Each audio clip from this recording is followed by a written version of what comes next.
he feeling well? Should she call a doctor? What about the street cats? Who would feed them when they were gone?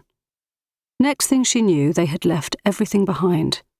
First, they had stayed with an old lady in a house on the edge of a desert, then a week in a crumbling hotel under a false name, and now they were in a rented flat in a tumble-down house by the Mediterranean.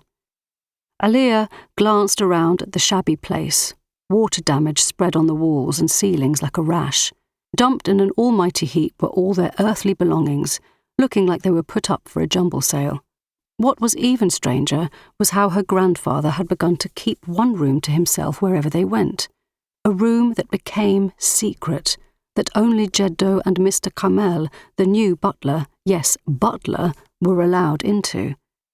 Aliya ran her hand over the door and knew with her whole being that the answers to Jeddo's strangeness were locked away in there, within this mystery that went with them everywhere. Turning from the door, Aliya scanned the cluttered living room. If Jeddo wasn't going to get her a gift, she'd find herself some money and go get herself one. She sniffed, eyes burning with dust and oncoming tears. She might not be worth celebrating, but at least she was going to have something other than leftovers for her birthday lunch. Getting up, she picked her way through her grandfather's things, which lay in haphazard heaps since their last move. There was some of his gilded furniture, bum-shaped dents sagging their middles. The usual Cairo mix of sand and dust had been carried with them and lay like a thin shroud over everything. An old suitcase full of books caught Aliya's eye. One title read, Sphinx Tutmos, an interview. Turning the book over, she studied a photo of a skeptical-eyed sphinx in knitwear. Weird. She had never seen these old tomes before. They had to belong in Jeddo's study with the rest of the secrets. With each move, things from within the closed room had begun to spill out, feeding her clues like a treasure chest springing a leak. She picked up another sour-smelling book called Raw Health, a guide to ghoulish healing, no cooking required. Then there was Carpet Care for the expert flyer. The photo showed a carpet poised in mid-air, its rider, by the looks of it, holding on for dear life. Jeddo had always told Aliya bedtime stories about fantastical things. They were part of their bedtime routine, but these books looked so real, as if they had some actual practical use.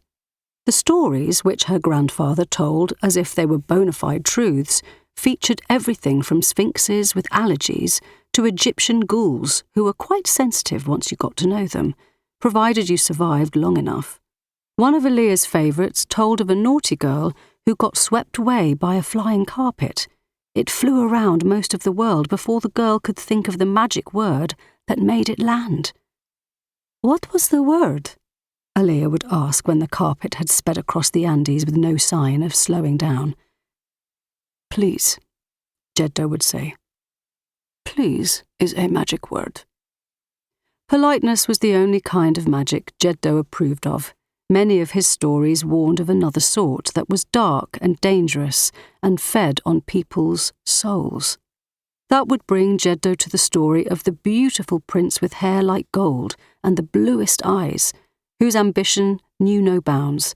He wanted to rule over time itself, like a god, and sought out the beings of darkness to trade pieces of his humanity in exchange for powers such as no man should have.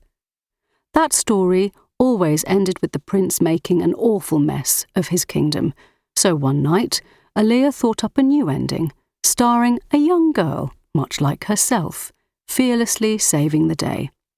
Now, as she sat staring at the closed door of the study, Aliya's heart pinched as she remembered the look Jeddo had given her.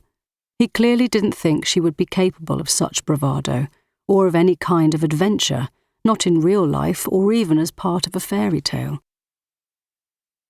She turned from the door again, resolving to find some money for a gift and a meal amid the mess.